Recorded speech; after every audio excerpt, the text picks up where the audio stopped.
বোনকে আজকে bridal shoot করাবো, কিন্তু সব কেলো হয়ে গেল। সেটা কি হয়ে গেল পরেই দেখো। তার আগে ভিডিওটা শুরু করি ব্রেকফাস্ট থেকে। ডিম ফেটিয়ে পেঁয়াজ কুচি, ধনেপাতা কুচি, গোলমরিচ গুঁড়ো, একটু চিলি ফ্লেক্স, সামান্য একটু নুন দিয়ে একটা মিশ্রণ তৈরি করে নেব।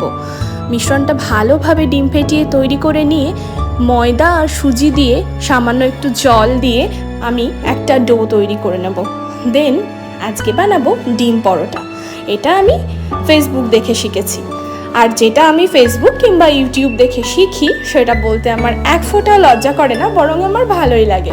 শেখার তো শেষ নেই না, ওই লজ্জা পেয়ে বলবো এটা আমার নিজের রেসিপি, সেটা আমার ভালো লাগে না। যেটা নিজের সেটা নিজের, যেটা অন্যের দেখে শেখা তো শেখা।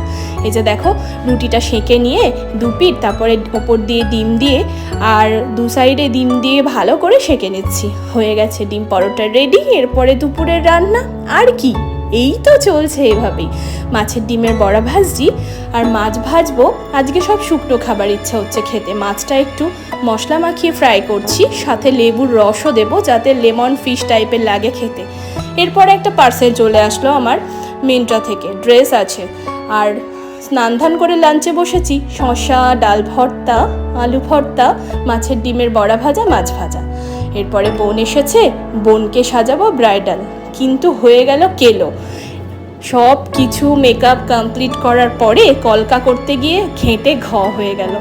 আমার একটা ভুলের কারণেই কলকাটা ঘেঁটে গেছে, দোষ কারোরই ছিল না।